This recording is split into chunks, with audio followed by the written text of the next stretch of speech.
As far as episode 3 is concerned, it was sort of fun, but I felt myself more entertained watching my dog lick himself than actually wanting to watch this show.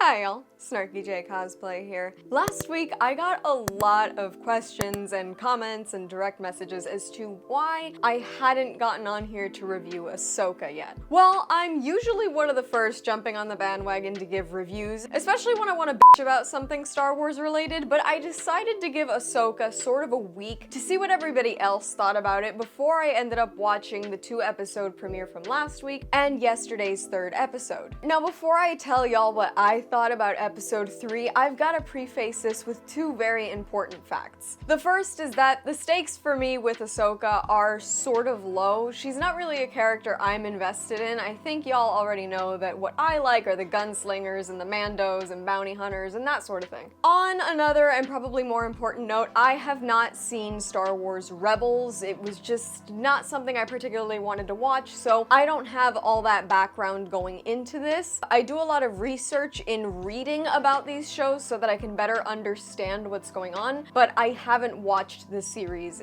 in and of itself. For those reasons, my expectations for Ahsoka weren't really particularly high or low. It was just a show that I figured I'd jump on and watch when I felt like it. And honestly, I'm not gonna come on here and tell you that it's bad. And I'm also not gonna go back and retroactively review episodes 1 and 2. I'm just gonna talk about what I think about the show in general as it relates to episode 3 for the most part. I really don't think it's a bad show, but I also don't think it's particularly good. I sort of feel whelmed. I'm not overwhelmed, I'm not underwhelmed, I'm just whelmed. For the most part, I get a vibe from Ahsoka that I really don't particularly like in live action. And that feeling is that these honestly sound like scripts that were written for animated shows and Saturday morning cartoons that just got acted out in live action. And that doesn't exactly translate. The dialogue is quite often clunky, the pacing just feels a little bit off, and honestly the characters feel so wooden.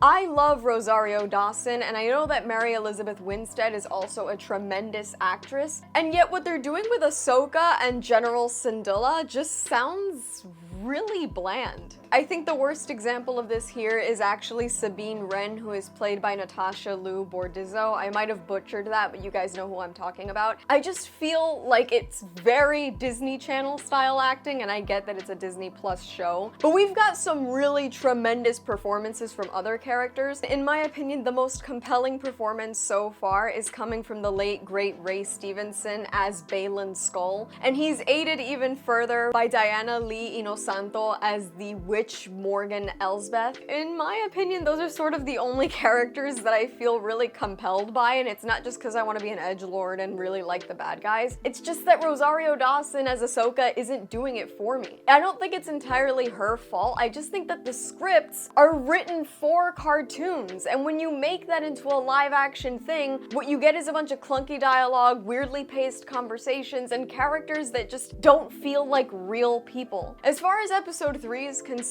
it was sort of fun, but I felt myself more entertained watching my dog lick himself than actually wanting to watch this show. I'm really glad that Dave Filoni is getting the opportunity and the cash flow to go ahead and explore these stories he's wanting to write, because this does just feel like another season of Rebels. Episode 3 of Ahsoka just feels like they are continuously rehashing the same old stories, and it actually feels like somebody cut up the script for A New Hope and just tried to replicate it. I do really like that Grand Admiral Thrawn is kind of talked about in this sort of he who shall not be named boogeyman sort of way, but again, it's the same song and dance that we've seen in Andor and just about every other Star Wars project. Some rebel force knows about some bad guys, the government won't listen, and yet instead of getting the help from like anybody else, it's usually on the shoulders of like 3 or 4 random characters to save the entire galaxy. We've seen it again and again, it's nothing new, and this show honestly feels like a rehashing string of stories that we've been hearing since the 1970s. And I do want to go back and talk about this subplot of Sabine Wren being trained as Ahsoka's Padawan. Now, like I said earlier, I don't know a whole lot about Star Wars Rebels, but because I love Mandos, I've actually done quite a bit of reading and research and seen more than a few clips about Sabine Wren. And as far as I know, Sabine Wren never had like any Force sensitivity, and it was never a real character arc for her to start being trained as a Jedi. It just feels a little bit like they're pulling it out of their asses here. I mean, our good guys are Force sensitive, our bad guys are Force sensitive, our Mandalorian side characters are Force sensitive. Are there any other Force sensitive characters that I should be made aware of?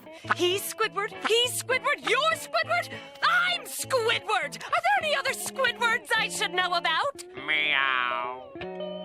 I'm out of here. We're just getting a little heavy-handed with this whole thing, and for me, I feel like the worst part of this entire episode was Ahsoka fighting in zero gravity. These things are based in fiction, and the audiences do tend to skew a little bit younger, but this very much feels like corny, early Saturday morning cartoon stuff. Am I the only one that's annoyed by this? Pair that with the constant exposition dumps, like their really convenient explanation of what the whole hyperspace jump ring thing was. I get that they have to do it, especially with a show like this, because at the end of the day, I know that a lot of you are gonna come at me and say, well, you don't have a right to an opinion about Ahsoka because you haven't seen Rebels. Okay, I haven't seen Rebels, and neither have hundreds of thousands of people that Disney wants to watch this show. Not everybody is gonna sit through several seasons of animated children's cartoons so that they can better understand a random show that they're gonna catch on Tuesday nights. It's just not going to happen. So Disney now has the task of making this show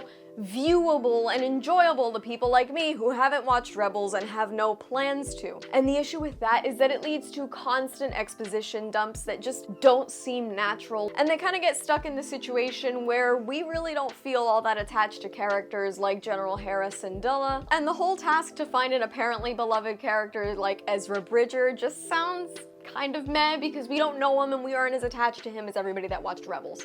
It's just how that works. I am admittedly looking forward to seeing where this goes because I think Grand Admiral Thrawn is a really cool character. I have read quite a bit of the Timothy Zahn novels about Grand Admiral Thrawn, so I'm not without hope about Ahsoka. I just don't think that this is the series that's going to save Star Wars. I think we've seen plenty of what Banshee Kathleen Kennedy and her cronies at Disney are doing to this franchise, and I don't think it's gonna get any better despite Dave Filoni's best efforts to fix it. That's all from me. I've been SnarkyJay. Thank you so much for watching. For more SnarkyJay, be sure to check out my Instagram, and to support my content creation, go ahead and check out my Patreon. I will link both of those in the description below, and let me know your thoughts on episode 3 of Ahsoka in the comments below.